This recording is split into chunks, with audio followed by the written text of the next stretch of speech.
Good evening, everyone. Thank you so much for coming to our vaccine town hall. It has been inspired by many questions that have come from constituents.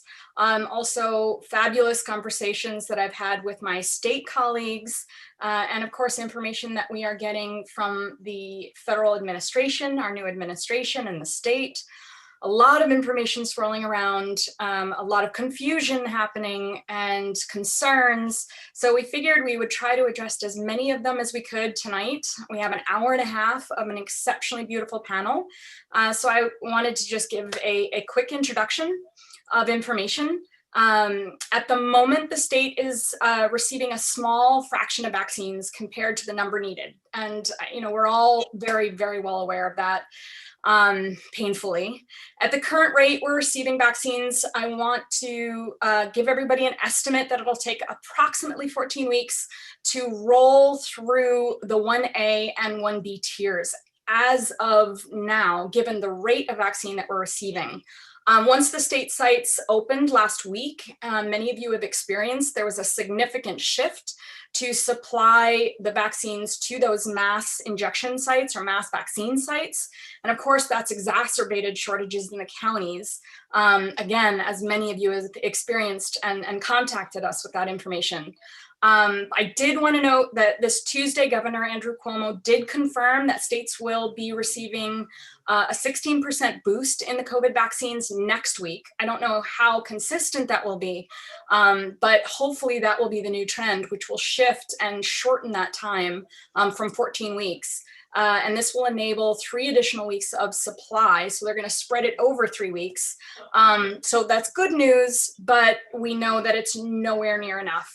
And there are many people that are not in the 1A and 1B. So myself and a lot of my colleagues at the state level have been reaching out to the second floor, to the governor, to state representatives, the Department of Health, to share personal stories that we have heard from our constituents and seek additions to some of the tiers, or at least coming into the next tier. So we'll talk a little bit about that later on in the evening.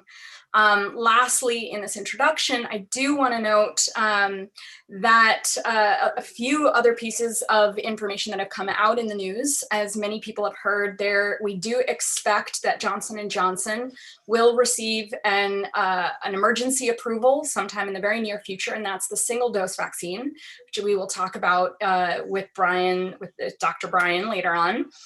They have committed to produce and distribute 100 million vaccines in the US through this year. And there was also a recent notification from the administration that there has been a contract with Pfizer to procure another 100 million and from Moderna to secure another 100 million. So that's 300 million throughout the rest of the year. We have a population in the United States of 331 million. So this would reach almost the entire recorded population. And we can talk about the level that we would need to cover for herd immunity during this discussion and where this all plays, but it is expected to cover the majority of the population over this year. The operative being throughout this year. So the rate and pace that it rolls out and the efficiency and the orderliness of which it rolls out obviously is what many of us feel needs to be improved and addressed, which we will talk about. But more important than anything, we have been waiting an entire year. We have been incredibly patient. I am so impressed by what everyone is doing to keep themselves safe and everyone else safe. And the operative and the unfortunate reality is that we need to wait a bit longer until all of the vaccine is rolled out. Hopefully the information from this evening will help everyone understand where we are, what the vaccine is, what they can expect, and have these conversations with this information with family and friends moving forward. So without further ado, I would love to introduce the panelists. We have Dr. Brian Wasik. He is a research associate at the College of Veterinary Medicine at Cornell University, and he specializes in viruses and how they cause pandemics. So I cannot imagine someone better. He is an amazing, brilliant man, but also a member, a resident of Ithaca, actually lives on my street. So it's so wonderful to work with you.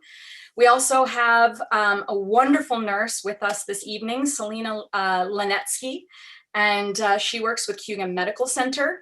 We have Douglas MacQueen, Dr. Douglas MacQueen, and he is an infectious disease specialist with Cayuga Medical Center, and knows more than my brain could ever retain on this information. So thankful that you could join us this evening. And last but not least, we have our Department of Health Director, Frank Krupa from Tompkins County Health Department, who has been trying tirelessly, 24 hours a day, it seems, 7 days a week, to disperse information to keep us all in pace and informed about at least how this is playing out in the county. So thank you all for being here this evening. Such an honor. But given that we only have an hour and a half and we have tons of information, I'm just going to jump straight in with you, Brian. I know you have some slides that you want to put up, and then you and I can banter back and forth about the information, and hopefully that will be helpful for everyone who is attending. Yeah, great. Thank you very much, Assemblymember, for inviting me to be here to help everyone try to understand this. And I prepared some visual slides, I think some visuals would help people, because we really wanted to talk about it. It's something that we talked about with us and with your staff, and trying to understand what is actually vaccination, what are the vaccines that are going to be out there for New Yorkers in Cortland and Tompkins County. And so the thing I just want to note when going through this is to think about what vaccination is. It's a medical intervention that we're trying to induce active immunity against antigen that would protect us when we become exposed to a pathogen like the virus, like SARS-CoV-2 virus. So that's what this cartoon is showing. This is our antigen. This is our virus of concern that's causing COVID-19. This is the causative agent, SARS-CoV-2. And what's really important with vaccination is that when someone is infected with SARS-CoV-2, they mount an immune response to respond to antigen, which is any sort of foreign protein and other molecules in this virus, to mount an immune response. And so what I really want to talk about today is try to explain how these vaccines are particularly working, those that people are receiving now in Tompkins and Cortland County and will be receiving in the future. And a real focus is on the antigen of the spike protein. So on the outside of this virus, Brian, I'm gonna translate a little bit. So antigen simply means a foreign substance. Your body sees it as not part of its own body, and so it sees it as foreign, and that can trigger our immune system. So thank you. Yep. So our focus is on the spike protein, and what we see in patients when they come down with COVID, they mount a robust immune response to the spike protein. And so our approach in vaccination is to introduce spike protein to a patient through vaccination to mount that immune response in advance. So what we're essentially focused on in these vaccines is to give a blueprint for an individual, for their body to produce this spike protein, to learn about it, to attack it with your immune system, and be prepared when you see it again, when you become potentially exposed to the virus. Right. So, and what I love about this is these spike proteins, they look like little golf tees that are sticking out. These are molecules on the cell surface of viruses, and they're different for every virus, right? So that makes it unique. And so if we introduce just this part of or this combination of a protein, your body will recognize it as foreign, but it doesn't need to have the virus attached. You just have this indicator that's basically like a color shirt. Like I love red, right? So like that would be unique to me, but it's something to identify the protein or the virus without the virus itself. You can think about like it ultimately leads to sort of a wanted poster of them we're avoiding for this virus when it's coming in, that we've already mounted an immune response. And particularly we're focused on the spike protein because this is where antibodies like to bind up. And because the spike protein is so critical for the virus, that this is the protein that actually attaches to your cells and causes fusion with your cells to get the virus inside of your cells such that when we mount an immune response to this, we're looking for antibodies that are neutralizing. They actually neutralize the virus. They inhibit the virus's ability to infect. So that is a really good correlate of protection than when we can mount an antibody response against this spike protein.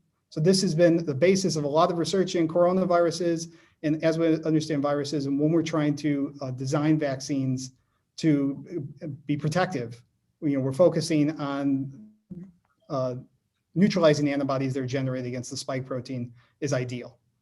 And so what we've really have is lots of different technology in vaccinology. We've moved a long way in vaccines over the last 100 years, and really in the last 2 decades, moving into new technologies to get a way of focusing on how to make a subunit vaccine, to just take this subunit spike protein antigen and introduce it as a vaccine. And we have lots of different platforms to do that, lots of different technologies to get that antigen into your system.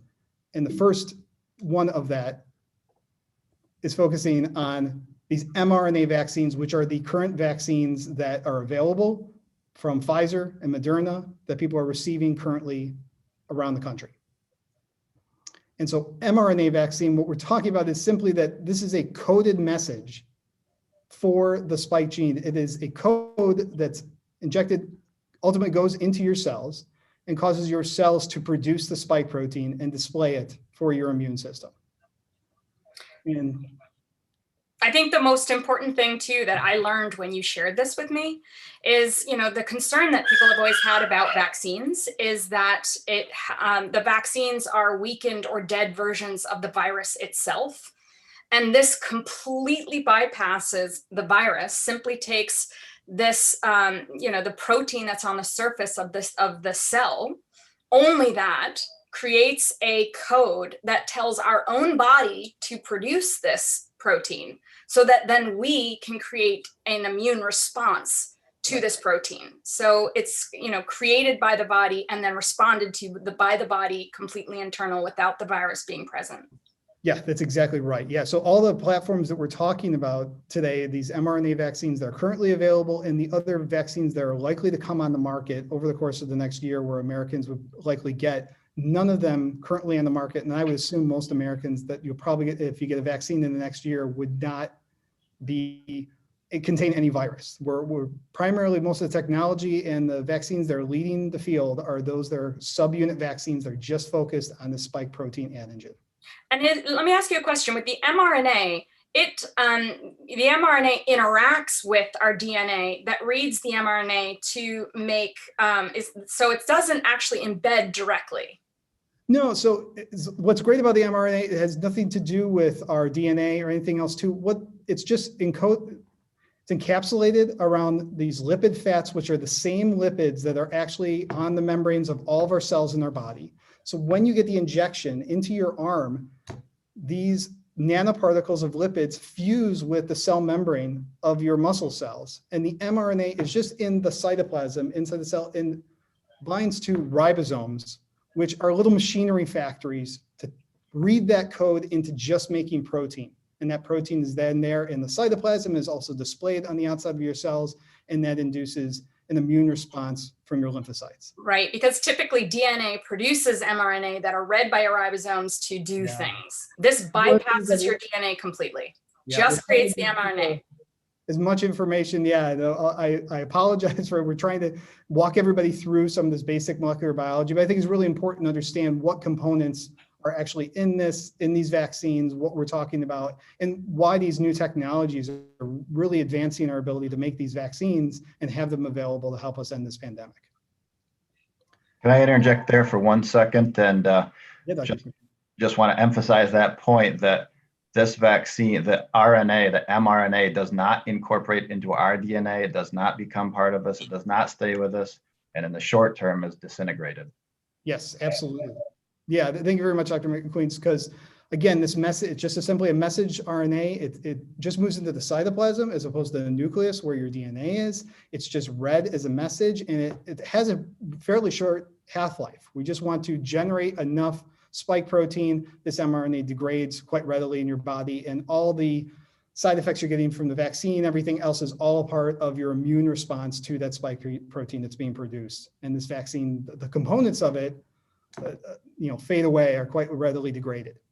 So I think the other thing that's really helpful here is that it is made of components that are natural for our body, one, and two, because it is a simple sequence of amino acids.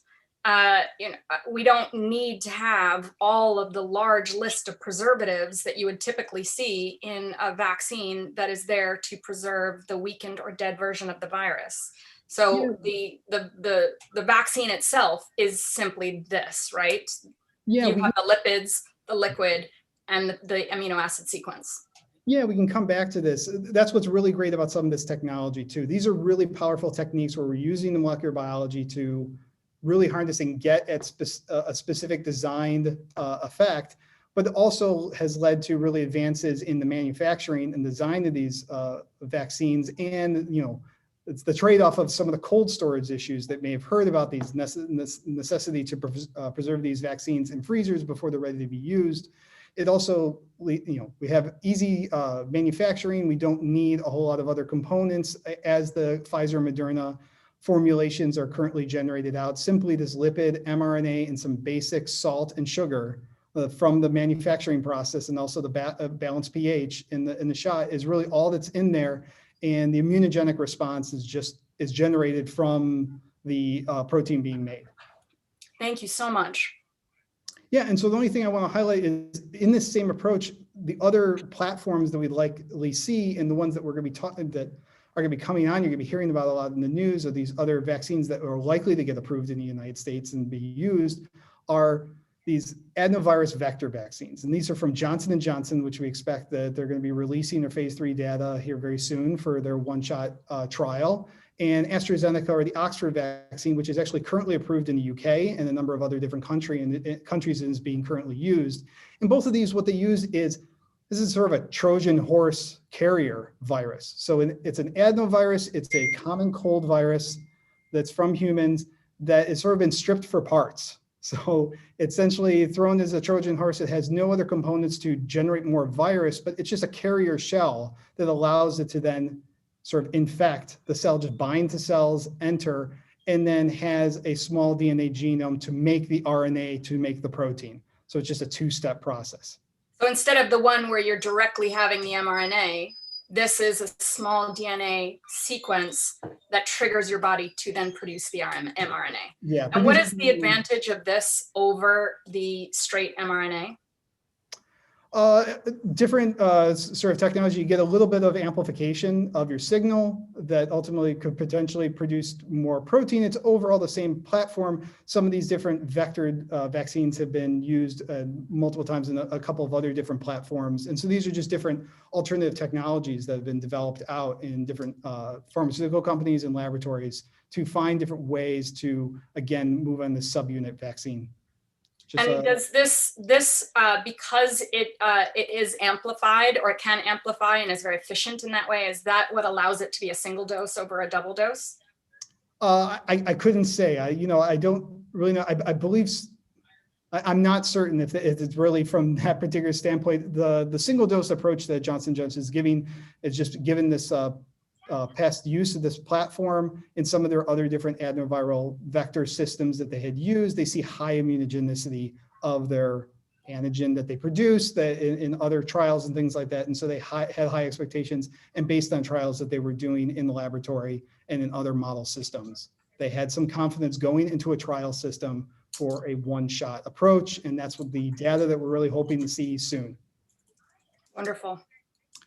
And so the final version of this is, as opposed to working through mRNA or working through this vectored system, is the approach by Novavax, which is currently in phase 3 trials in the United States with 30,000 participants, is just simply using a recombinant subunit. So manufacturing large quantities of spike protein that works as a nanoparticle. This is a well-established platform that Novavax has used for lots of different vaccinations that they've been developing out. So this is approaches that have been used for some new approaches for flu vaccines. And so this is simply, as opposed to making your cells make the signal, simply just give the protein and allow for immunogenic response. These Novavax vaccine platforms in the past have been really highly immunogenic, and there's a lot of promise and a lot of hope for when we come out of this third phase 3 trial that we would see good efficacious effect on disease, but hopefully also to a really strong immunogenic response. It's something we might come back to when we can produce a really high neutralizing antibody titer in patients. That's really ideal. That's what's going to allow for protection and allow for dealing with a lot of potential variability in the disease state of lots of different people when they become infected. And when you say a strong immunogenic response, what you're referring to is the efficiency and the effectiveness with respect to your body producing antibodies and then memory B cells. And both of those it's an entire system that your body creates so that any time subsequently it is presented with that virus, it will have an immediate response to protect the body. Absolutely. Right, the memory cells in particular with that release antibodies in future episodes, right? Yes, absolutely, yeah. Getting that boost, that's also too, we could talk about why a lot of these are in two-dose events, because there's, we're just working with developing antigen as opposed to something that's replicating. Generally, we have a sort of prime and boost strategy with lots of different vaccination to really allow for some what we call affinity maturation of B cells and other different processes to really enhance that immunogenic response to get a really robust system that's polyclonal also too, that's making lots of different types of antibodies at a high neutralizing rate would be a really correlative with strong protection in patients. Wonderful, thank you.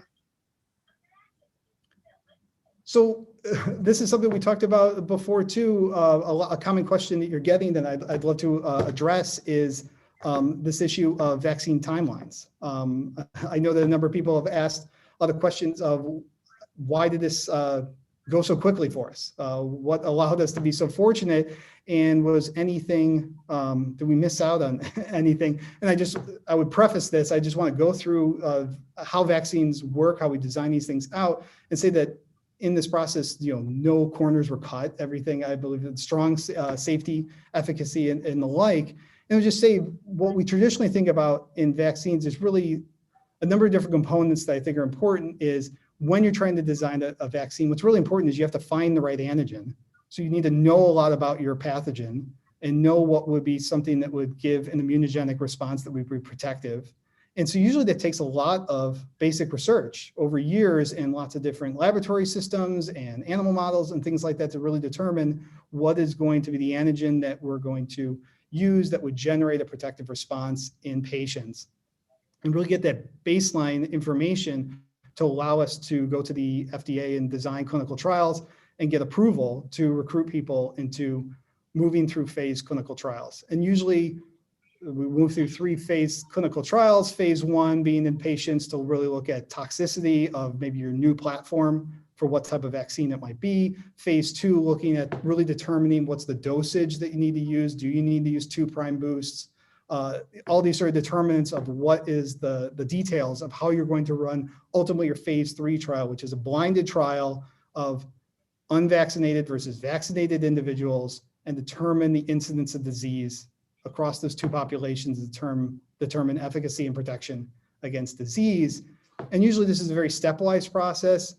Try to work this is very expensive for the companies to recruit people and to work through lots of different aspects of this, gather enough information, enough data to take it to the FDA to look for approval, and then invest ultimately in production and distribution and determine market price for your market. And a lot of times phase 3 is also driven down by, you need to wait for those events to occur. You need to wait to see the incidence of disease between your unvaccinated and your vaccinated arms. They're completely completely blinded, and need to wait for disease events for those patients to come back into the doctor and present. And so that suggests a really protracted process, and that's usually how it's been in the past. And we didn't cut any corners, but this graphic from a past paper lays out really nicely where there's really 4 points where we're really efficient. The first thing is that while SARS-CoV-2 is a new virus and causing a new pandemic, there are multiple different coronaviruses that we know about, both endemic coronaviruses that cause common colds in humans, and also 2 different emergent coronaviruses, SARS-1 in 2002 in Hong Kong and Toronto, and MERS, which is a Middle Eastern respiratory syncytial coronavirus, which emerged in 2012, where there was a lot of basic research, both at the NIH and our extramural research institutions with taxpayer dollars that got us a lot of the basis that when we identified SARS-CoV-2, had the sequence, knew the spike protein, there was a 72-hour turnaround at the NIH between getting that sequence and designing the mRNA for the vaccine.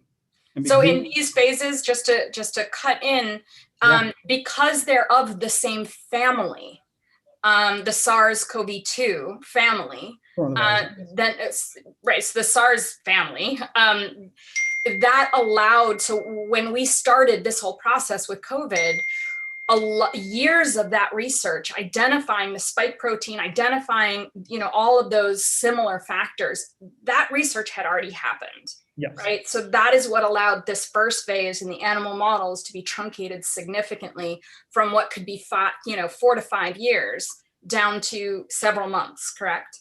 Yeah, and in cases where we had a lot of preliminary information, once we knew that sequence of that spike protein and how well, through a lot of research, how well it was modeled to be very similar to the SARS-1 spike protein and the MERS spike protein, we had a system already being developed for the MERS virus to move into phase trials for a vaccine a number of years ago that didn't advance. So all the system was kind of ready to go, thinking about coronaviruses and how we can develop a vaccine against them using this mRNA platform.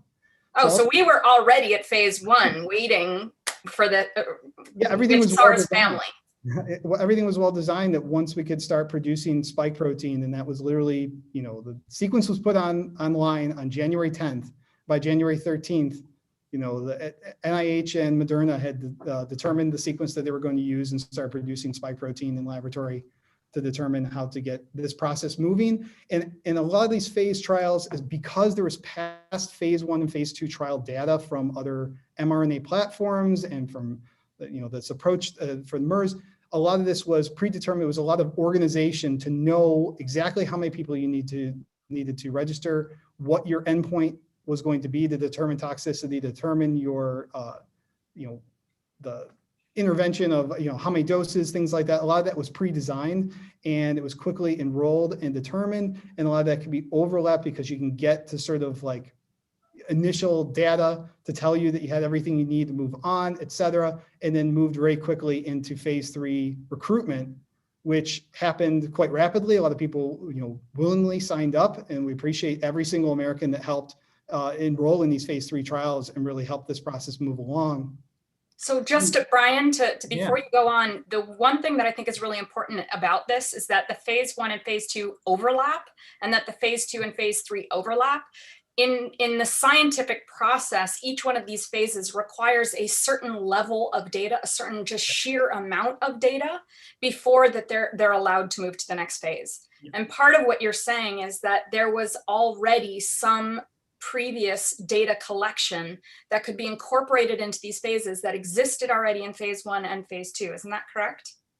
Yes, and yes, in that it allowed for the proper design and a robust design of the phase to recruit enough people, get enough data that sort of at the midpoint of phase 1, while data was collected all through, by the midpoint, enough data had been established that was set. We had the data endpoints for phase 1 to show that there was no toxicity. They move on to phase 2, get enough data, so even halfway through that process. The phase continues because you need to continue all those people that were enrolled and continue through the entire protocol, but we had enough data to be able to justify and get approval to move on and recruit people for each subsequent phase.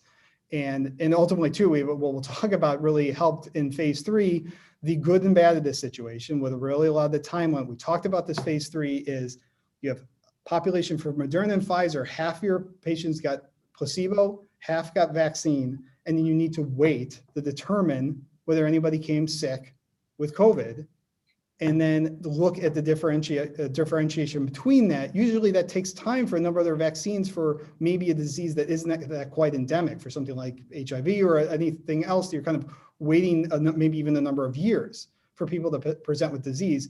We were doing these phase 3 trials in the middle of an exploding pandemic in the later summer and fall here in the United States, that the events necessary to gather the data to confirm that there was efficacy in phase 3 happened rapidly. Right. And just to be clear, phase 3 is not that you give people a disease and see if they, it is that literally are just waiting for the population to do its thing. You might give the vaccine to, specific targeted populations if you think that there's high risk populations, but it is a situation where there's a vaccine or not a vaccine, and then you wait. But this presents because right. So this presents really quickly. And the doctors don't know what they're administering to each individual patient. The study design goes into recruiting people, and these phase 3 trials were quite massive. That's 44,000 for Pfizer, 30,000 for Moderna. These are just in the US trials. There are trials being done in other countries. Johnson & Johnson started at 80,000. They dropped to 60,000 as they're waiting for their endpoint trial here. AstraZeneca has 30,000. Novavax has 30,000. Massive amounts of people. Wide demographic splits, thinking about sex between males and females, age distribution, people from populations of different geographic origin. All these things were incorporated into a really tight and very robust phase 3 trial design to get us as much information as possible to feel really confident about the safety and efficacy of these vaccines. That's very, very, very helpful. And can you describe what an emergency FDA approval is that all of these are getting? Yeah, so once Pfizer and Moderna had developed out enough phase 3 trial, they put together a large, sort of presentation and packet. It was all publicly available 72 hours before moving to a advisory panel for the FDA. So Pfizer and Moderna both prepared all their data and all their information, provided to the public, and then provided to the scientific overview committee that reviewed the data and determined the safety and efficacy of this particular trial and presented that to the FDA commissioner. And under a section of the Federal Food, Drug, and Cosmetic Act allows for an emergency use authorization for the commissioner to approve for an emergency use of a drug when there are no adequate approved or available alternatives. I'm reading for this section here because I want to make sure I'm accurate there to what an EUA is. And so then ultimately with this data, so ultimately these vaccines will go through further review of all phase trial, all data that was collected through the pharmacies, ultimately to get to final, ultimate approval, but also in the situation where we had no other vaccines available, no other significant interventions against COVID that allowed for emergency use authorization to move forward. And the last piece of this that really helped us move forward is that EUA it was on December 11th for Pfizer, December 18th for Moderna. In both cases, within 48 to 72 hours, we were making our first injections. And the fact that that happened really quickly is because of sort of this step here, that normally a company would wait to get final approval before putting a significant amount of manufacturing costs and take risk of manufacturing a large amount of vaccines, both through the federal government support, through Operation Warp Speed, and non-governmental organizations, things like the Gates Foundation, et cetera. There was significant support for production for Moderna, particularly over Pfizer, and then also the federal government determining to make guarantees of purchases of viruses because there's going to be a market for them, allowed for a situation for really ramping up that production, because otherwise, with the delays that we have currently, we'd be waiting even longer if we really had to wait and to really move on manufacturing until final approval.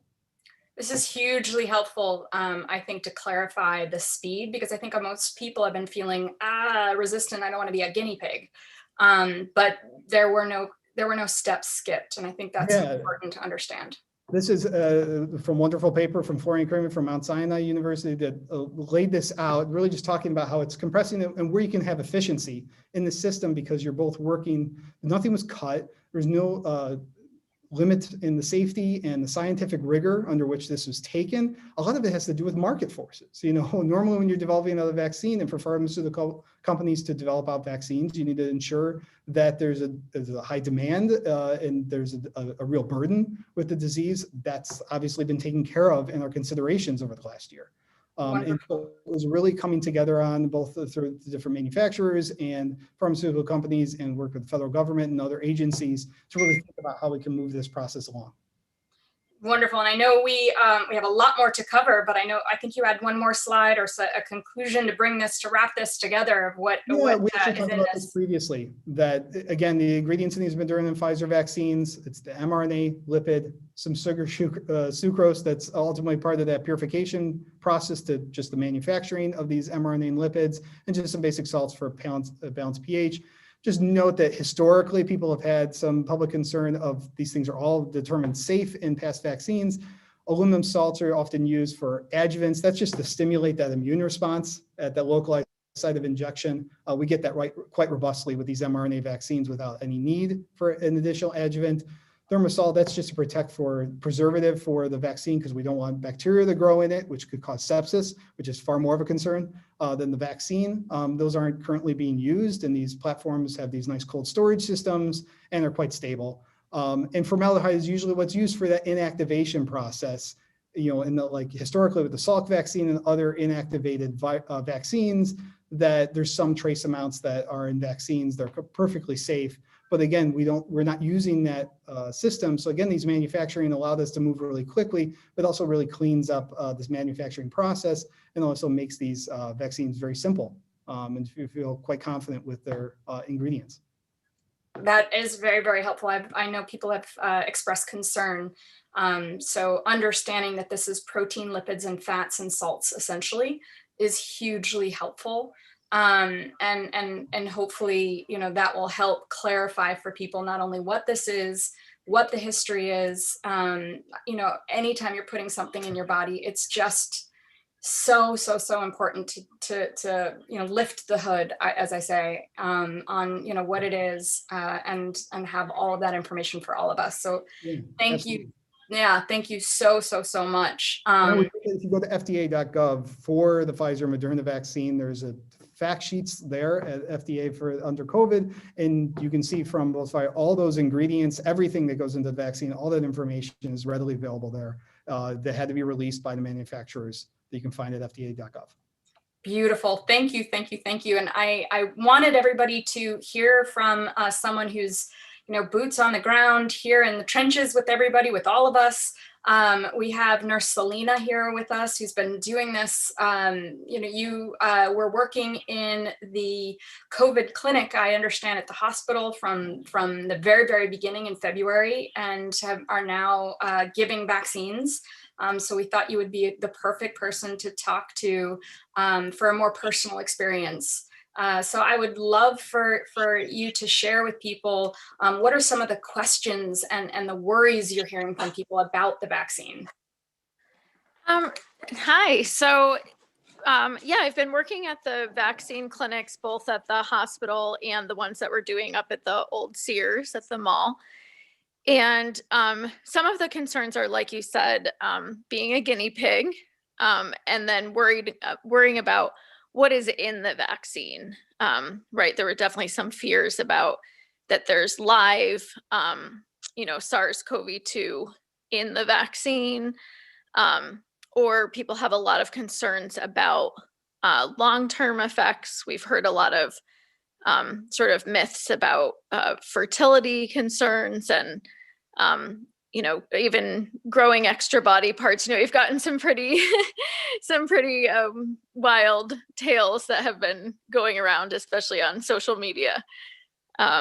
So mostly, though, I would say at this point, most of the people who are coming in for the vaccines really are excited to get the vaccine. A lot of fears have been alleviated. They've seen healthcare workers, they've seen other people get both doses of the vaccine at this point, and they see that everything's fine, maybe some mild side effects, you know, nothing that's really a big deal. And so people just feel relieved to be able to get vaccinated. Yeah, so you were one of the first people yourself to get vaccinated. When was that, and what was your experience? I'm curious. So I was able to get vaccinated December 18th, kind of just as the Pfizer vaccine was allowed to be used on the market. So I jumped on the opportunity to get that. And I got my second dose on January 7th. So it's just about 3 weeks since I've had my second dose. And the experience was great. I, was definitely nervous just because it's new. And there were all the wild rumors floating around. And so I kind of did my own research, and then I talked to, people who I work with and other scientists who I respect. And I felt really comfortable getting the vaccine once I knew more. And then my own experience was very calm. My first dose, I did not even feel the injection. I was still sitting there like waiting for something to happen. And I looked over and the nurse said, it's done. And really all I had was a sore arm from that first dose, maybe a tiny bit of fatigue, but I was still running, working, hauling my firewood around, nothing too significant. The second dose had the arm soreness again, definitely more fatigue. I would get a headache every afternoon for a few days, had a little bit of body aches, but again, like pretty mild flu-like symptoms. Yeah. I think what's really important, honestly, is for people to hear from a nurse and from someone from the healthcare arena that you were even nervous, because it's foreign, it's unknown, it's new. Mm-hmm. And I think that not only is understandable, I feel like people need to, we need to respect that. Like, we need to respect fears. We need to respect concerns because they're legitimate and they're valid. And so being honest with each other and sharing these experiences and then talking about why we're experiencing them are hugely important. And my own conversations with people, understanding why we're having the reactions that we're having, we are literally injecting ourselves with something that is going to trigger our own immune response. And it's so, it's the same thing when you have allergies, right? You have an immune response. It's literally an antigen that you are intentionally triggering to have an immune response. And our immune response, classic immune responses, would be inflammation. And in this context, inflammation resulting in flu-like symptoms, modest flu-like symptoms. So, it makes sense. And to me, when I hear you say that, it's like, oh, right, if it didn't have any at all, then I might be a little more concerned, like, is this really effective? Because I'm not having an immunological response. Mm-hmm.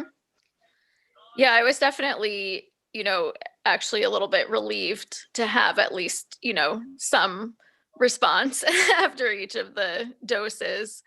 But right, like you said, we're having an immune response, which is part of why, we tell people, when we go through the screening questions for the vaccine, one of them is, are you currently sick?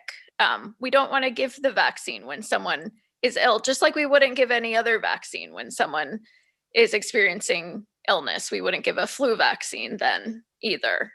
We want your body to be healthy and have that healthy immune response. And so the reason too why the second dose is typically people have a stronger response to it is actually normal, because if you have had a dose already, which is starting to create antibodies and create the memory B cells, you're going to react stronger and faster because you've already been programmed to response when you get the second dose, right? So that's pretty typical your experience, right? Yeah, my experience really mirrors that of most of my healthcare worker peers. And then now in the community, we're starting to give second doses as well. Yesterday, we did our first, second dose clinic for the community. And so, yeah, the education we were providing to people was just, you might have a few more symptoms this time around. And I just visited the vaccine center up at the mall at Sears, and one of the things that Dr. Marty Stallone, the director, CEO of the hospital, was saying is, is that a lot of the responses that people have at first is really triggered from the fear and the stress of going of not knowing and maybe feeling like a guinea pig and all of the information, so like the tight chest and elevated heart rate and headache and feeling faint, but those symptoms are more often from the emotional buildup and reaction. Have you seen that happen a lot? Yeah, that I've seen a lot of that. I actually had it just a little bit in myself after the first dose, because I had to drive to Elmira to get the dose. My 21-year-old daughter wanted to drive me just in case, anything went wrong. And that was very sweet. And when we came back to Ithaca and went to a very crowded Wegmans on a Friday, and I started feeling like, I started almost having like a little panic, feeling like, I feel like something's off. And she was saying to me, I think you're overstimulated. And I realized, I'm having a little bit of anxiety. And we're seeing a lot of that with people, right? There's people get excited, nervous, and might have a little bit of an anxiety response to getting the shot. Well, and some people who may have a very strong immune system or other things that are going on, they may have actually a stronger reaction. What are some of those that you've seen? So if people have, a history of anaphylaxis, really any sort of anaphylaxis, but especially if they have a history to a vaccine, we'll just keep them longer, observe them longer afterwards. Make sure everything's, going well for them. Most people are tolerating both the Pfizer and the Moderna vaccines really well. We should point out there that just because you've had anaphylaxis in the past to a vaccine, this is out of an abundance of caution that the staff are holding people longer. It does not mean that you have an increased risk of it with this vaccine. Right. Yes. We're very right. Like Dr. MacQueen is saying, with our screening questions, we're just, we're being overly cautious with everything. And we're kind of, keeping people and observing them longer, just if there's any history, not that it increases their risk. But we're just trying to be incredibly cautious, and just help ease people's fears too. If someone is anxious. Yeah. I don't want people to feel bad if they have the vaccine, and many will have that reaction that feels like chills, aches, sweats to the first vaccine, though theoretically it seems like it should just be the second one. Some may have it to the first one. Some may have it to neither. Doesn't mean you've missed out. You're still going to have the same response in the end. Right. Well, that's a great transition, Dr. MacQueen. Selina, thank you so much for sharing your experience. It's so important, I think, to hear all of this before going, to know a little bit more of what to expect, because we're all in a bit of, feeling like it's happening so fast. So, it's hugely helpful. So thank you. And Dr. MacQueen, that's the information, you have to share because of your expertise, so critical as well. So I'm going to throw a bunch of questions at you of things that we are getting in our office from constituents. One of them is does the vaccine give full immunity, or is this like the flu where we need to regularly get the vaccine? Well, immunity takes some time. 2-shot series, as we discussed earlier. After the first shot, the people in those 2 trials, Moderna and Pfizer, had probably 40 to 50% protection sometime after the first dose, within a week or 10 days. To get our full immunity, though, we're looking for 10 to 14 days after the second dose. So the important thing to remember there is that some people will have been infected with COVID at the time of their first dose, before the first dose, become sick after the first dose, either because they already had COVID and it was starting to really ramp up and manifest, or because they weren't completely protected between that first and second dose. So we do want people to remember, just because you had the 1 dose, you can't rip your shirt off and run out into the parking lot and join all your friends. You do still need to wear a mask, think about social distancing, all those tools we've been using the last few months. And once someone is vaccinated, can they still be a carrier? Right, good point. So probably there's some small risk of people being a carrier. We'll know more in the coming months what that actual risk is, but the issue or the possibility is that this vaccine protects you from becoming very ill or from becoming symptomatic at all from the infection if you acquire it. But there's a small chance you could still become infected, have no symptoms, and pass it on to somebody. So that's why the line is still that we need to focus on masking, isolation, even if we ourselves are fully immunized. It's possible that I've had 2 doses, maybe I become infected and could pass it on to somebody who's not yet immunized. Right, so we really need to get to that level of herd immunity to reduce the amount that exists in the population as a whole, Exactly. so that just the amount, the physical space between one person who's affected and the next person is infected statistically makes the chance of transmission significantly less, right? So that level of herd immunity is what, about 70 to 80, potentially a little over 80%. We aren't 100% sure yet. Correct. And I think this is a time just to take a step back and realize that though we're all facing this question of vaccination and immunization as individuals, this is really also about our overall population. And so it's that not only are we getting vaccinated to protect ourselves and our loved ones, but we're doing it so that we can ever get out of this, so that we can protect our community and get to the point where we can start to put this behind us.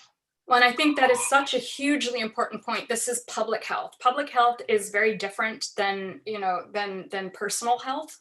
That the science, the research, the initiatives are designed for the health of the population as a whole. So infectious disease is inherently a public health related issue, and thus the herd immunity. And it's, because we are in society together and interacting together. So looking at that whole body, and I really appreciate that. Another question that people have asked is whether or not this vaccine is as effective for the more virulent version of the virus. So there are multiple strains of this virus. Some of them look to possibly be more contagious than others. And as this virus mutates over time, where it has such a huge population of people that it's in, there is some chance, though it's a slow mutating virus, it is happening. And there are some strains that may be more contagious. So far, most of the initial work suggests that these vaccines are still active against those strains.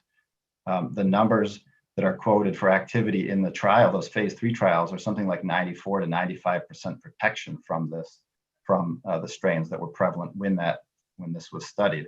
The numbers may be slightly less, but if it was me and I found out the number was 90% or 85 or 75, I would still want that vaccine. In other words, you still want whatever immunity you can obtain from this current vaccine, even if subsequent strains of the virus are somewhat less responsive or the vaccine somewhat less protective against. That's just a long-winded way of saying it's possible that the vaccine won't give us the same level of protection against future strains that we aren't even talking about yet, but it's still important to get the vaccine now, and it will give some protection against those others. Right. So what I've heard about the more virulent version that has been spreading is that it is not different enough. And because this is specifically targeting the spike protein, that still, and not the virus tissue itself, the likelihood of this lasting for longer, meaning that, viruses, they mutate much faster than humans do, right? They evolve, quote unquote, much faster than humans do. But the basic structure of the casing of the virus itself is most likely not going to change as much as maybe the tissue within that cell structure that holds the code for the virus to replicate itself. And I feel like that's something I've heard about the durability of these vaccines. Is that accurate? Yeah, I think that's right. And that's why we may be talking about a matter of a couple of % less of protection with other strains, which so far are more contagious. We don't know for the most part that they have a higher risk of severe illness or death. But so far, most of the information suggests a change in how contagious they are. Right, which just simply means how quickly it spreads through a population, essentially, but not necessarily how sick one individual will get. Exactly. Right, and I see Brian, he's like, yes. I want to see if you had anything else you wanted to add to that. No, yeah, I would just clarify, and really build upon what Dr. MacQueen said is, and your point too, is that what we're trying to induce with these vaccines, why vaccination is so important, why we think, in very recent data in the last week, and even data from the NIH and Moderna on Monday, published as a preprint and put online and being reviewed by the scientific community, shows that there's really not much of it. The vaccinated sera from people show really high neutralizing antibody titers, and is really effective against SARS-CoV-2 variants that we have circulating in the US, as well as that UK variant. There doesn't seem to be much of a difference. So we feel that we have a lot of confidence that vaccinated individuals would respond really well to the UK variant, this B.1.1.1.7. There's another variant that's of concern that's in South Africa, where it's been first identified. And you see some reduction in the neutralization that's happening in vaccinated individuals. But what's really important about vaccination, and what Dr. MacQueen is saying, you want that protection. We're not going to be able to give you a number on it was 95%, now it's something else. We don't have trial data to tell you, but we can look at a correlate, which is your neutralizing antibodies. And there seems to be a little bit of a reduction, but what vaccine does is gives you a lot of antibodies. It gives you a really high boost, a really high amount of titer of antibodies.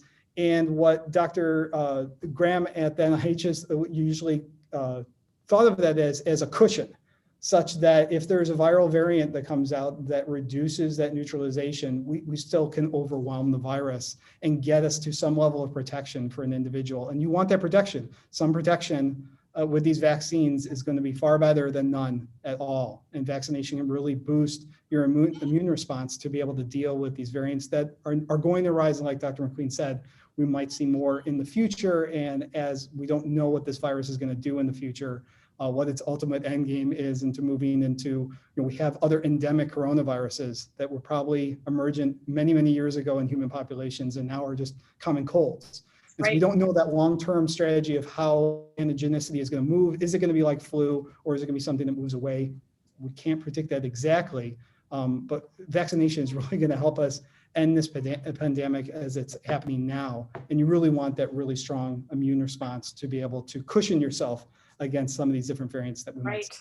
Right. Thank you so much. And I know we have many, many questions, so don't go away.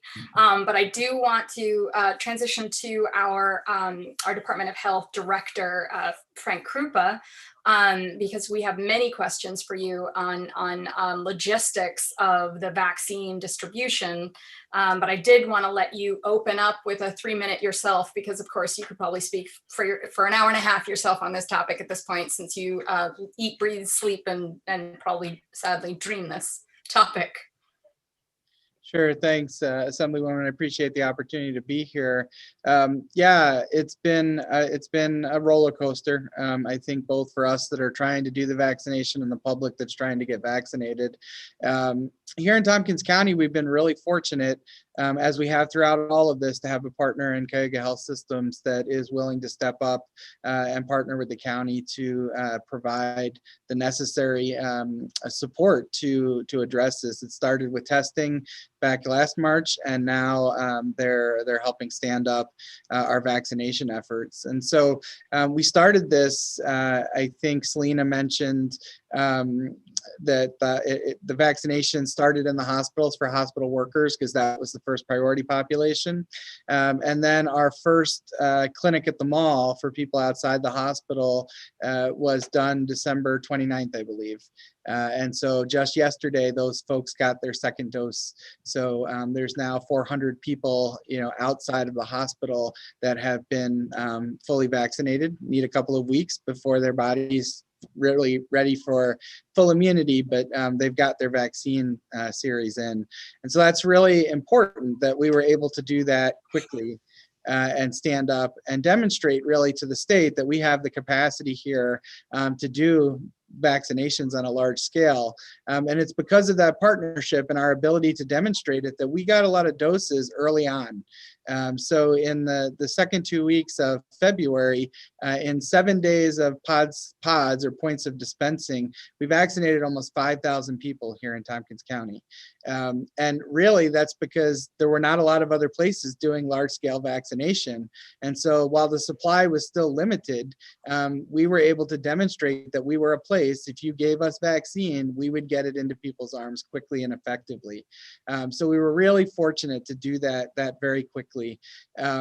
Obviously, after those 2 weeks, everyone else started to catch up. And so the supply for the state didn't increase from week to week, but now we saw state mass vaccination sites standing up. We saw a shift to using pharmacies for our 65 plus populations. And so as more distribution points need vaccine, it means it has to be spread out, to other places, and we saw our allocation reduced. Unfortunately, it went to 0 last week. This week we received 600 doses. And so I would point out, even though we had a week without doses, we are still outpacing all of the other counties in our region as far as vaccine that we've been able to administer to the public. And again, I can't thank CHS enough for helping us do that. There's been a little bit of chaos, Anna, in this, and we know that. We're trying to provide as much structure to it. This week we did it a little bit differently by focusing on priority populations. In the first week, we were trying to demonstrate how much we could do, how quickly, so we could prove to the state to keep giving us vaccine. Now that we've kind of settled into this lower doses each week, we're really trying to add some structure so it's not as chaotic for folks trying to seek vaccinations through the mall site.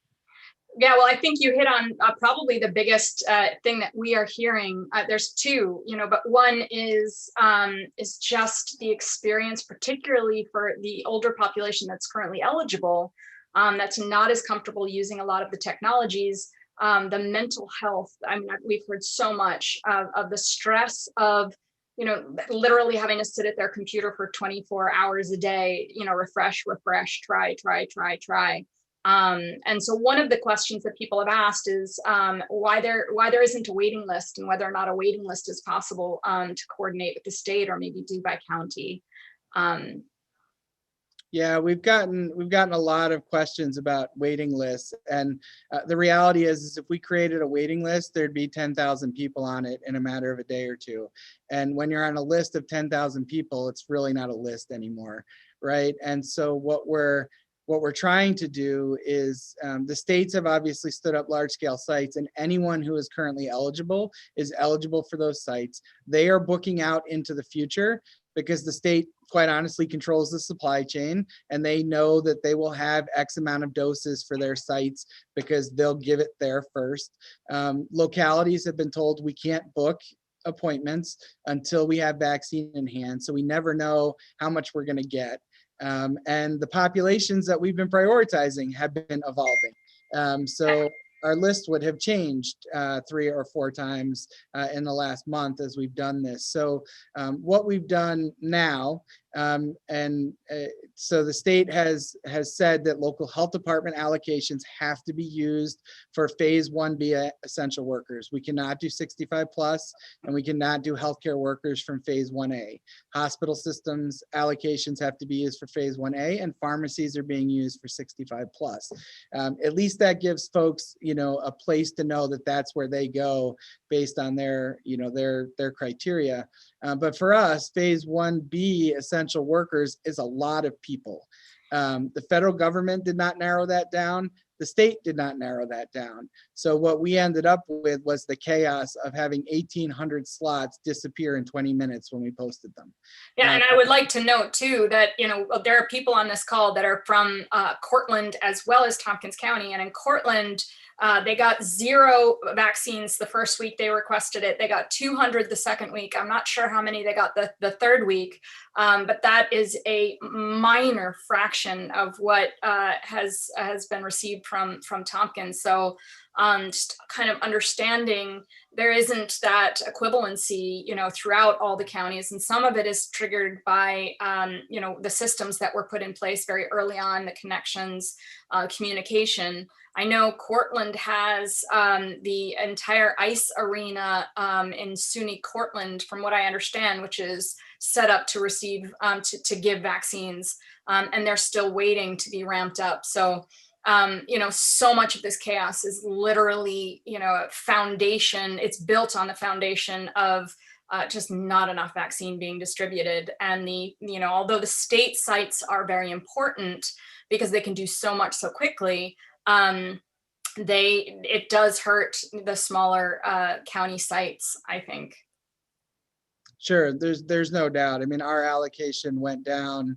We were doing way more than others, and we vaccinated quite a few Cortland people in that 5,000 too. So we don't discriminate by where you live if you're eligible. So yeah, and our allocations went down when the state sites opened, because obviously they're doing large numbers of vaccines there, and they need to have vaccine to do that. So we definitely understand that. It's frustrating. We know that.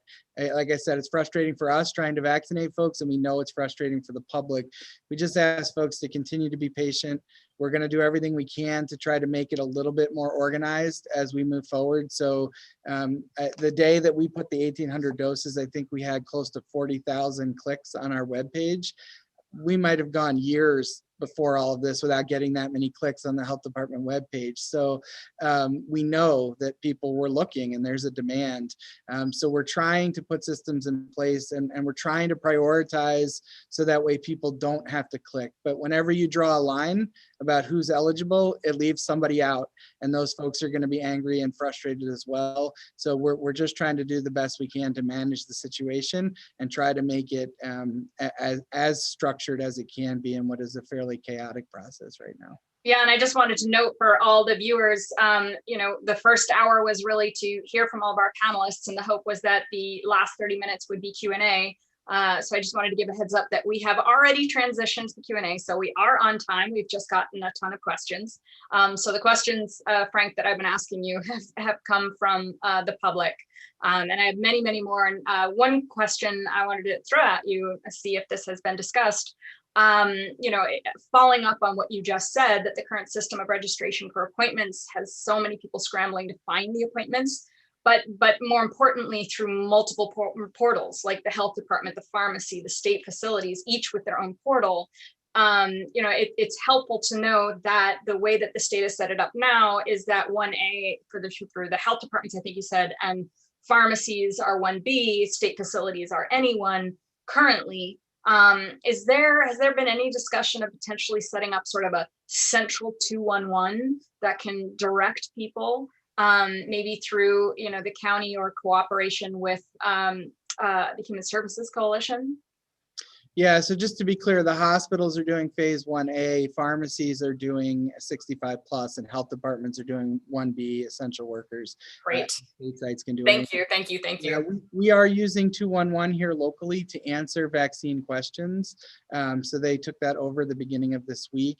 I'm sure they're getting Cortland folks. I believe our 211 covers part of Portland or all of Cortland as well.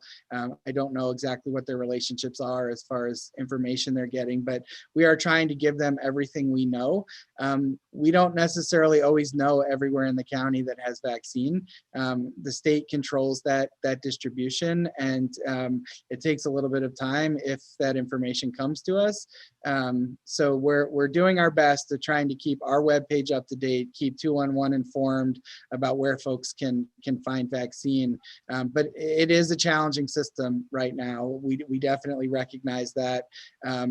My ideal situation is I would get Tompkins County's share of whatever the state allotment is, and they would just give it to me, and I would figure out how to get it to everybody eligible in a one-stop shop kind of setup. But that's not the system that's been built. So we're we're doing the best we can, trying to provide as much information as we can about where vaccine is available. And you can know, I will let everyone know that it is my commitment, it's the health department's commitment, that everyone in Tompkins County that wants to get vaccinated will have the opportunity to be vaccinated. It's just going to take us a little bit of time for supply to catch up, but you will get that opportunity as soon as we can make the supply match the demand. Yeah, and I brought a state official. I'm trying to, as much as possible, connect with the governor's office, and I was able to have someone from the office visit our vaccine site, and they were very impressed. So they know what we have. You know, it's a matter of just keeping push. You know, I'd love to be able to bring them to Cortland as well. I hope to do a tour there soon.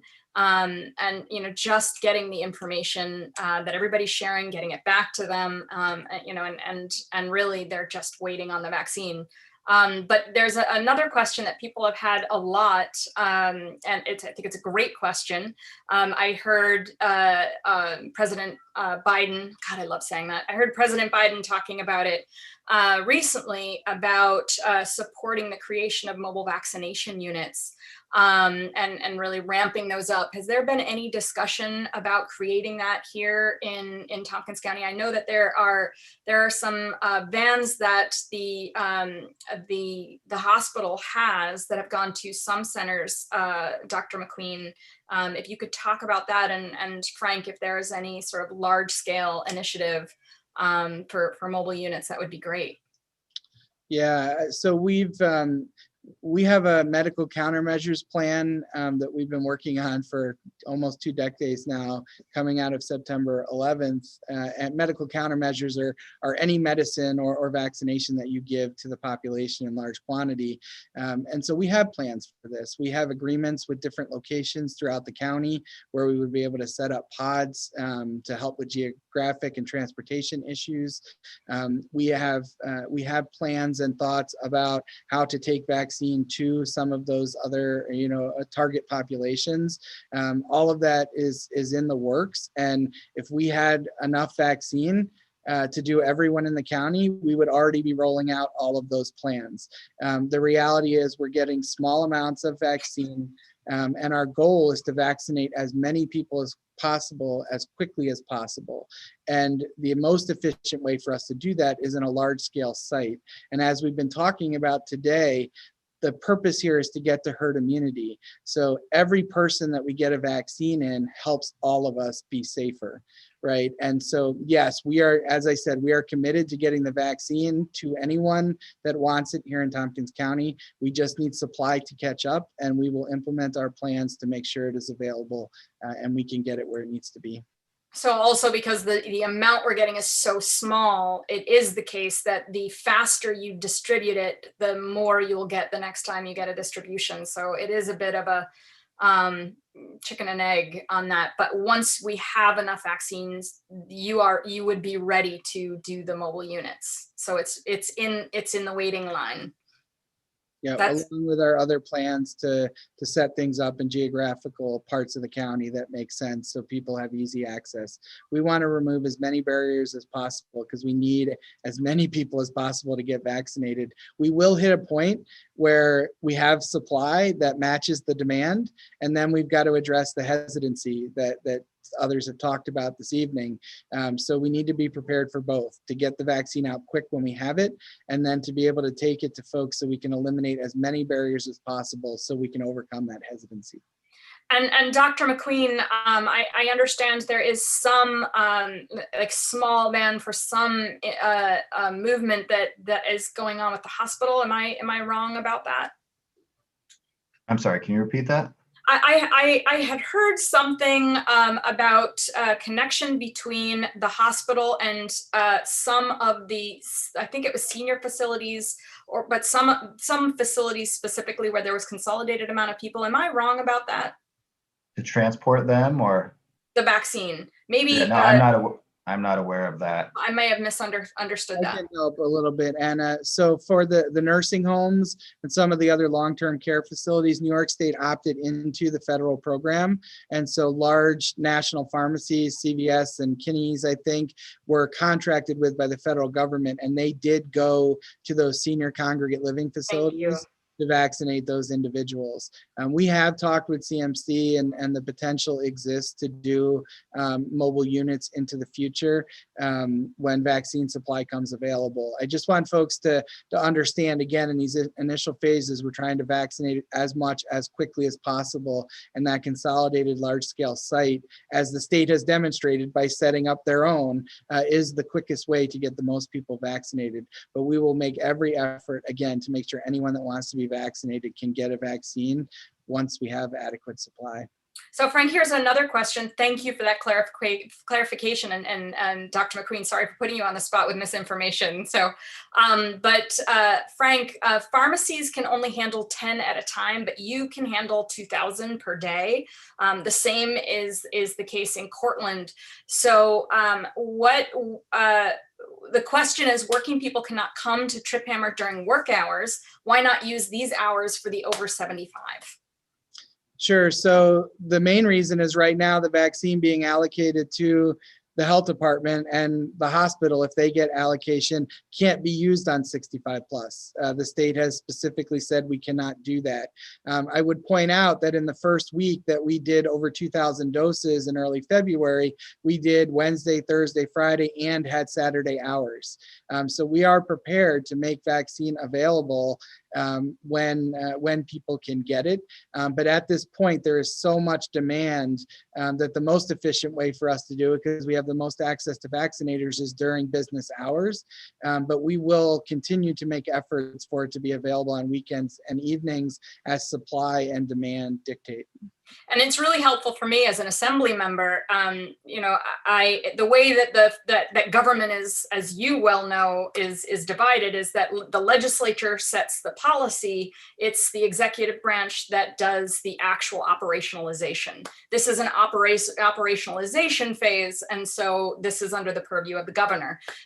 Which, for me, hearing all of these things and getting these questions is very helpful, because the role that I can play is, at the least, making sure that the governor and his staff are aware of this, and can communicate, educate in any way I can. So for me, hearing all these questions and hearing your answers are equally helpful, and certainly things that we will take to the governor's staff, to try and get answers from them as well, and share that that limitation that you just expressed, which I was unaware of, that you're literally being prevented. The state has created a guideline, and you're being told how it will be distributed, essentially.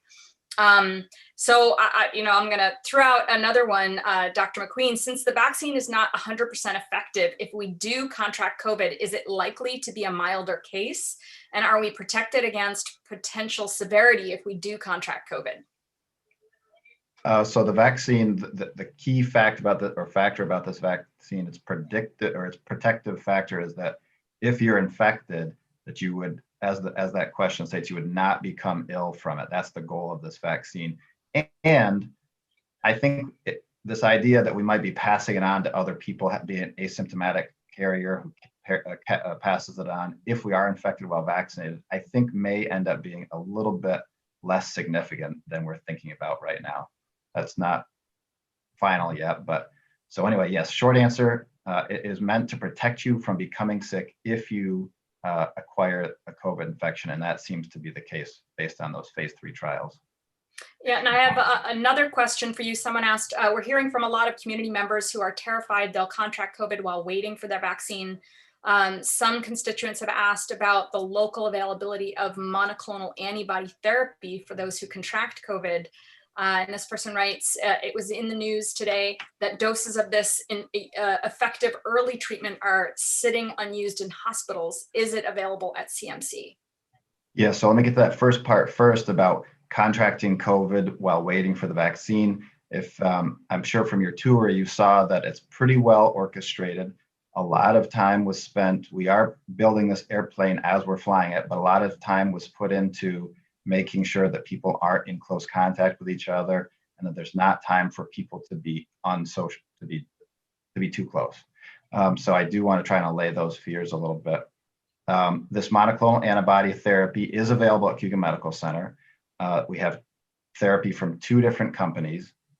This is for someone who has a COVID infection, is symptomatic, and has had the infection for less than 7 days, had symptoms for less than 7 days, and is at high risk of getting very sick from COVID infection. In other words, not everyone would be able to receive this treatment, but the system we've set up is to administer this. Initially, it was at the emergency department at Cayuga Medical Center. We've shifted that to the urgent care at Cayuga Medical Center at East Campus. The idea being that if a person goes to one of those 2 locations with COVID and are found to meet the criteria for use of the medication, they'd be able to receive it there.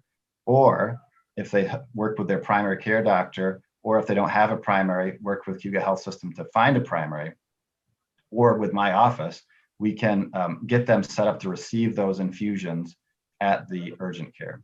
So that's not for everybody who has COVID, but for those who may become the highest risk of becoming very ill from it. So people over age 65, people over age 55 with some other medical conditions like high blood pressure or heart disease, or people at other ages who have immunocompromising conditions like diabetes. Wonderful. Here's another question for you, Dr. MacQueen. What steps need to be taken so that people can visit their forgotten loved ones who have been sitting in nursing homes for upwards of 1 year with no visitation from anyone outside the nursing home? In this person's case, their loved ones survived COVID, and they're fortunate enough to have been vaccinated. So they're wondering when they can enter the nursing home and see their loved one. This, they said, which is absolutely legitimate, and I want to hug this person, and it's so true. This is equal to torture. Will I be able to make this visit once I'm vaccinated? So let me take a step back and point out there's a good point there, which is that if you've had COVID, you would still want to have this vaccine.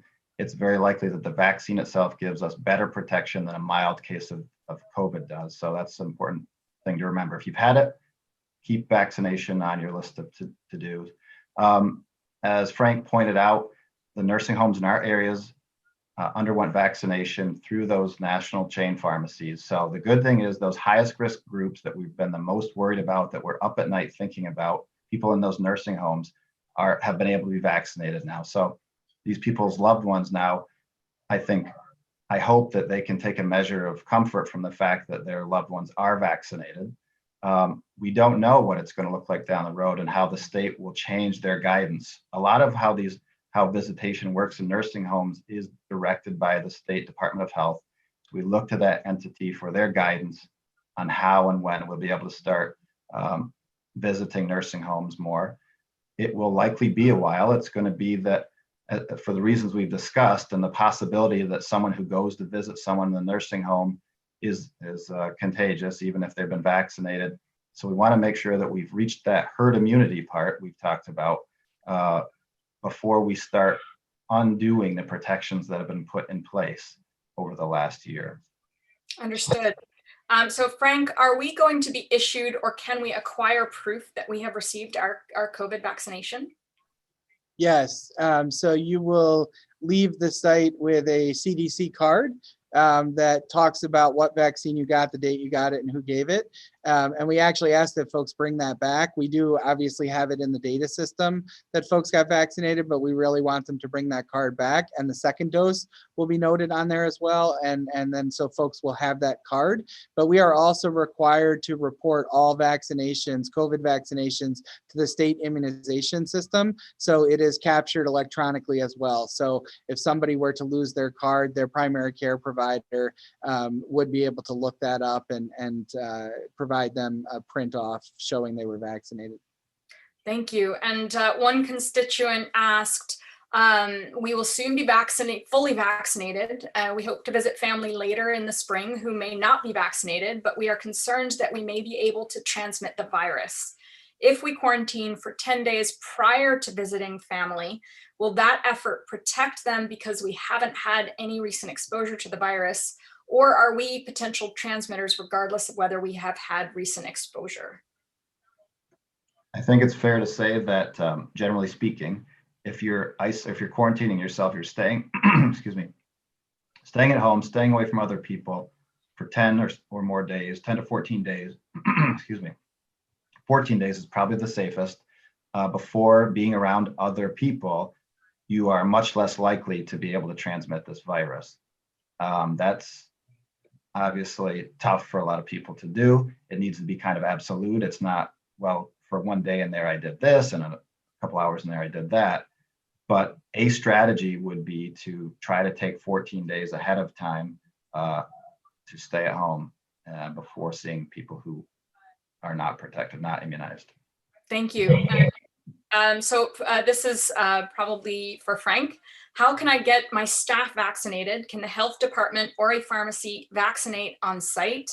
We serve about 4,000 individuals with low incomes annually, and my staff are essential workers who never stopped working with people and their children throughout this entire pandemic. Yeah, I saw Lee, and she is a staunch advocate for her folks, and I absolutely appreciate that. Yeah, the challenge is right now there isn't supply. And so it's very difficult to get to everyone. I saw some questions about phase 1A. I should be clear, our hospital CMC has not been allocated vaccine, first dose vaccine, the last 2 weeks. So that means they have not been able to vaccinate phase 1A people because they're the only ones that are allowed to at this point, and they haven't had vaccines. So it's not that we're skipping over phase 1A, it's that we've been directed by the state that health department allocations cannot be used there. They have to be used on 1B essential workers. And as far as I know, the health department and local pharmacies are the only ones that have been allocated in Tompkins County the last 2 weeks, which means the phase 1A people, their only outlet is to go to a state location at this point. Thank you. And do we know yet how long the immunity lasts with the two vaccines? And this is for Brian and Dr. MacQueen, if either one of you have any thoughts on that. There's no data. Dr. Brian. I don't think we have data. We don't have data currently on how long this will last. But that data is accruing as we all live through it, and we'll know more probably in the next, if I was going to put a number down, I would say that it's somewhere over a year's worth of immunity that probably trails off over time. Hopefully it's more than a year, but to be determined. I'll defer to Brian though. Yeah, as far as, again, collecting further data, there's a multitude of different studies showing people that had primary COVID infections, some patients holding, memory B cell responses 8-9 months after getting in those first initial waves. Other patients might have less. Again, the situation where that's why vaccine is really ideal. You really boost and affinity mature that immune response so that you can have a much more robust immune response that's probably much more longer lasting. That's generally what we see with vaccination for other diseases like flu and other respiratory infections and things like that. So yeah, to be determined exactly how long this is going to last. And that also probably is determined by how much the virus how stable that virus variants are, or how much it's going to change in the future as far as antigenicity that we might have to deal with. But yeah, to be determined. I have a whole series of questions for the two of you, Professor Wasik. I keep calling you Brian, but I love Professor Wasik also, and Dr. MacQueen. First question is, obviously many people have elementary school aged children. Is there any news on when children will be able to be vaccinated? When are there any trials? Is there anything in the works on that? Yeah, I can definitely answer that. So for the Moderna vaccine, that's 18 plus. That's what's been approved for the emergency use authorization. For Pfizer vaccine, that's 16 plus. 16-year-olds are included in that trial data. Pfizer is actually currently undergoing a phase 3 trial that they fully enrolled for 12 to 15-year-olds. So hopefully they'll have phase 3 data on 12 to 15-year-olds as far as their vaccination. So in general, we're focusing on the adult population for vaccination. And generally, when we work through vaccines and determining safety and efficacy for vaccines for younger children, what's been talked about, even Dr. Fauci has talked about when addressing this question, is there's look at the CDC, other groups are looking at doing things like bridging studies, where if we have a really good idea of a correlate of protection of people that are vaccinated, that then we can look to see what would be a necessary neutralizing antibody titer, and then see how well children develop that titer without having to do actually phase trials in children populations. So I think for the short term, ultimately, we do ultimately want children vaccinated. I think our goal is to drive through the adult population, get towards closer herd immunity, because as we've been talking about, this herd immunity allows for sort of an umbrella of immunity for all of us that aren't yet vaccinated. As we get that number much higher, this will also help protect our children if we continue to get our elementary school teachers vaccinated, other people and staff and things like that will continue to create a situation that'll be very protective for our children, that we ultimately get to that situation where we have more data to know when we're gonna be ready to vaccinate kids. So we have 1 more minute until 8:30, but we have 5 more questions. So I'd love to get through all of these. We'll do maybe a speed answer so that we can maybe go a few minutes over, but get everything in. For both of you again, when will there be more information about how or if the vaccine will affect unborn fetuses and babies that are breastfeeding and mom has had the vaccine? I think that'll be in the coming weeks. We have a lot of healthcare workers now who have received the vaccine, who are pregnant, trying to get pregnant, or breastfeeding. So far, there's no signal of any safety issues in those groups, but we'll have more data in the coming weeks. Wonderful. And what are the reasons that the 5% who don't become immune don't do so? So I would say that, yeah, go ahead. So it's not Please, no, please. 5% don't become infected. The 95% is really, vaccinated versus unvaccinated, the sort of assessment of how much protection we saw, because we really only saw in those phase 3 trials, about 13 individuals come down with symptomatic COVID across the entire 2 trials between Moderna and Pfizer. And only 1 person gets severe COVID in the Pfizer trial who recovered, just had low oxygen saturation. But there are variant responses. It's something we talked about. Vaccination can really boost, but your mileage may vary for each individual and how you might respond immunologically. There's variations in all of us. We all have our unique genetics and constitution, things like that. And some people might not produce as robust an immune response. And that's also why herd immunity is so important, because we can't foresee.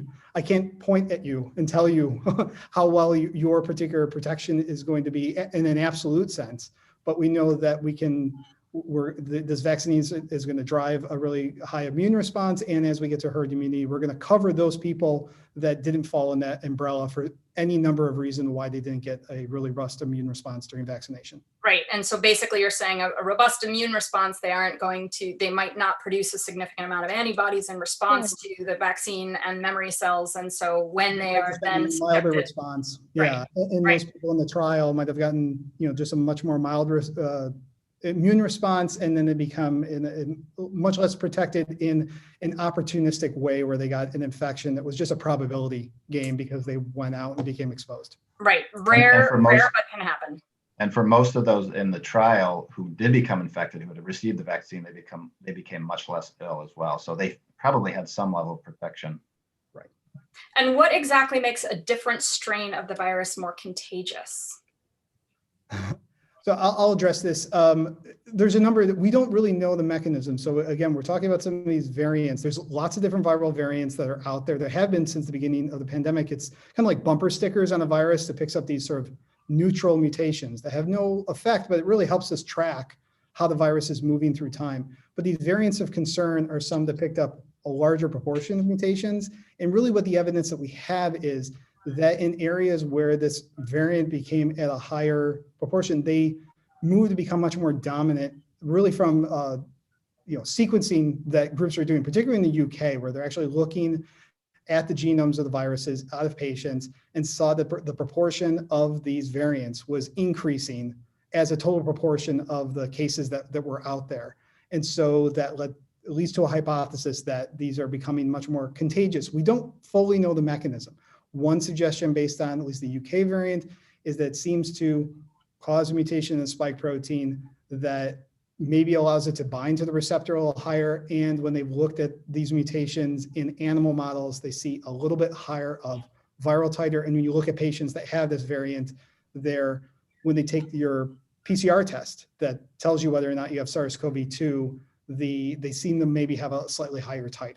So we don't know the exact mechanism, but those are some ways. If you could be more infectious because you're just producing more virus in your nose, you shed more, and you cause more probabilistic infections, or how much of it is of some other behavior or some other mechanism that's still to be determined on laboratories that are working through that data right now. And I have one two-part question. I can sort of answer the second one in partnership with one of you. But the first part is, since there is no affirmation that the vaccine prevents transmission of COVID, I'm assuming once someone has already had it, they can still be a carrier, this while generally preventing severe illness for themselves. How does the vaccine lead significantly then to herd immunity? Well, it's important to remember that when you look at the trials in the UK, AstraZeneca, they did show that there was less transmission of virus. So they swabbed asymptomatic people throughout the trial. They just didn't do that for these trials in the US. So unfortunately, we don't have that data piece. I suspect it's very likely that these vaccines will prevent or decrease transmission, even in asymptomatic people. This is my opinion only. It's not, not that of Cayuga Health System. I'll share it. Yeah.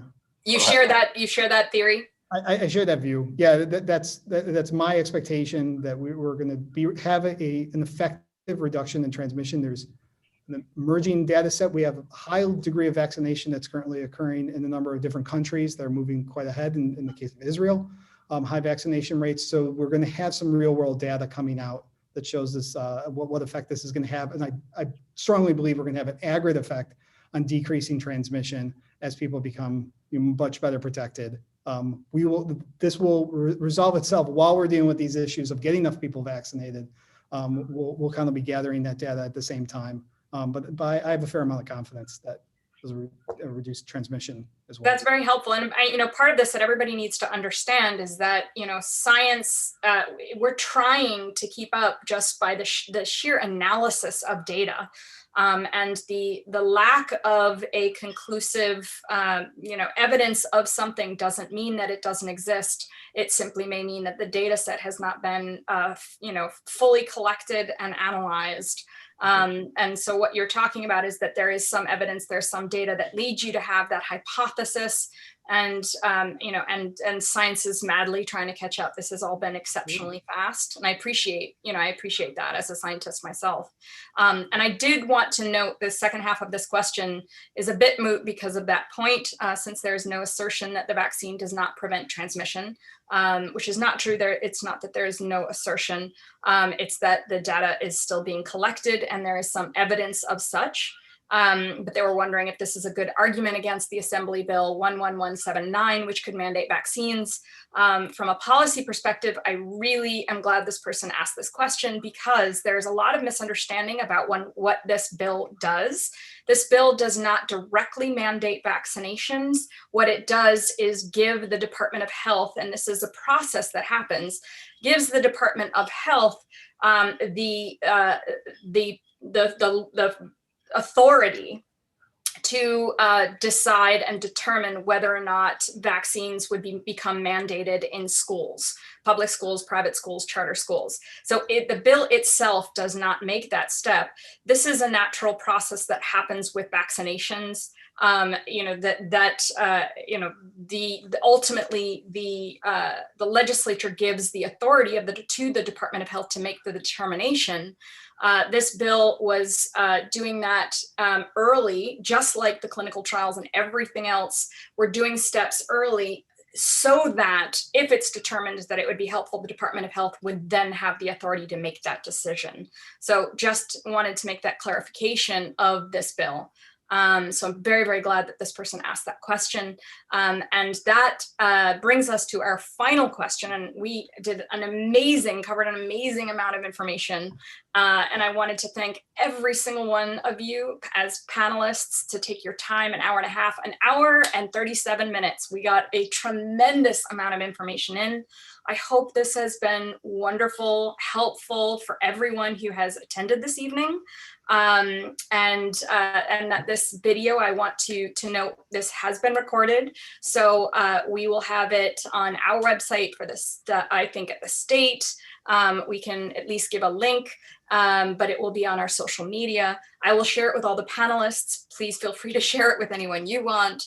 And people can always reach out to us if they can't find copies of it, and we can share it. Which brings me to a closing question for Director Frank Krupa. What are the things we should be doing to keep informed about where and when vaccine availability is to be found? Yeah, so there's two main places I would point people to. First is the Tompkins County Health Department website. We're trying to everything possible to keep it updated about where we know vaccine is. The other place is the New York State website for the Am I Eligible tool, because that will direct you to the state sites at which everyone is eligible. Right, those are the places where everyone that is currently eligible can get vaccinated. Everyone else has limitations on who they can do. Of course, you can check with your local pharmacy to see if they still have it. We're trying to keep our webpage updated as we find out about those pharmacies. But I would direct you to our webpage, then the state, and of course, check your local pharmacies if you're 65 plus. Wonderful. And if we didn't get to your question, we had so many, and I don't want to run any further than this. We will please reach out to us, and I will try and share these. And again, thank you so very much to all of the panelists for taking your time, sharing your expertise. This has been exceptionally helpful. Glad to do it. Thank you. Thank you so much. Have a good night, everyone.